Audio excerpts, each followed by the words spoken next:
एक समय की बात है, एक घना और रहस्यमयी जंगल था जहां हरे भरे वृक्ष, ऊंचे पहाड़ और गहरी नदियां थीं। इस जंगल में अनेक प्रकार के जीव जंतु रहते थे। उन्हीं में से एक था एक बुद्धिमान उल्लू जिसका नाम था चंद्राक्ष। चंद्राक्ष केवल रात में ही बाहर आता था और अपने तेज दृष्टि से पूरे जंगल पर नजर रखता था।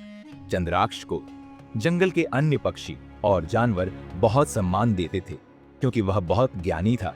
वह न केवल भविष्य की घटनाओं को भांप लेता था, बल्कि हर समस्या का हल निकालने में भी माहिर था। जंगल के राजा शेर वज्रदंत भी किसी महत्वपूर्ण निर्णय से पहले चंद्राक्ष की सलाह अवश्य लेते थे। एक दिन जंगल में एक अनहोनी घटी। जंगल के मध्य स्थित एक विशाल पुराना वृक्ष, जिसे कल्प वृक्ष कहा जाता था, अचानक सूखने लगा। ये कोई साधारण वृक्ष नहीं था, बल्कि यह जादुई वृक्ष था जिससे हर जीव को कुछ ना कुछ लाभ होता था।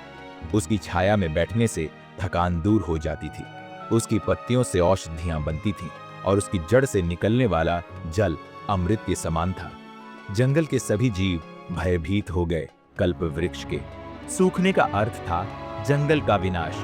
राजा वज्रदंत ने तुरंत चंद्राक्ष को बुलाया और कहा, हे चंद्राक्ष, हमें बताइए कि यह जादुई वृक्ष क्यों सूख रहा है और इसे बचाने का उपाय क्या है। चंद्राक्ष ने अपनी आंखें बंद की और ध्यान मग्न हो गया। थोड़ी देर बाद उसने कहा, यह वृक्ष अपने स्वभाव से नहीं सूख रहा है, बल्कि किसी ने इसके साथ अन्याय किया है। हमें इसका कारण खोज निकालना होगा। जंगल के सभी जानवर परेशान थे क्योंकि किसी को भी यह नहीं पता था कि यह घटना कैसे हुई। चंद्राक्ष ने रात में उड़ान भरी और जंगल के चारों ओर घूमने लगा। अंततः उसे नदी के किनारे कुछ अजीब संकेत मिले। वहां मिट्टी में अजीब सी दरारें थीं और जादुई रोशनी की एक हल्की परछाई दिख रही थी। उसने ध्यान से देखा और पाया कि जंगल के बाहर रहने वाले कुछ लालची मनुष्यों ने इस वृक्ष की जड़ों को खोदकर वहां से कुछ निकाला था। वे उस वृक्ष की जादुई शक्ति को हथियाने के लिए उसकी जड़ों से अमृत चुरा कर ले गए थे। चंद्राक्ष तुरंत राजा वज्रदंत के पास गया और उसे सब कुछ बताया। जंगल के राजा और सभी जानवरों ने मिलकर उन मनुष्यों का पीछा किया और उन्हें खोज निकाला। जब मनुष्यों ने देखा कि जंगल के सभी जानवर एक साथ आ रहे हैं तो वे डर गए। चंद्राक्ष ने गंभीर स्वर में कहा, तुमने जंगल के सबसे महत्वपूर्ण वृक्ष के साथ अन्याय किया है। यदि तुमने उसका अमृत वापस नहीं किया तो न केवल यह वृक्ष मरेगा, बल्कि पूरा जंगल सूख जाएगा। मनुष्यों को अपनी गलती का एहसास हुआ। वे तुरंत अमृत लेकर वापस आए और उसे वृक्ष की जड़ों में डाल दिया। धीरे धीरे कल्प वृक्ष फिर से हरा भरा हो गया।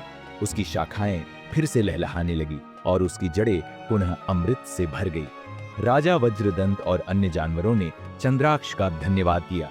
चंद्राक्ष ने कहा, इस घटना से हमें यह सीख मिलती है कि लालच हमें विनाश की ओर ले जाता है, लेकिन यदि हम अपनी गलतियों को सुधार लें तो हम पुनः सही मार्ग पर आ सकते हैं। इस प्रकार जंगल के सभी प्राणी खुशी खुशी रहने लगे और चंद्राक्ष की बुद्धिमानी का गुणगान करते रहे। जादुई वृक्ष फिर से हरा भरा हो गया और जंगल की समृद्धि लौट आई।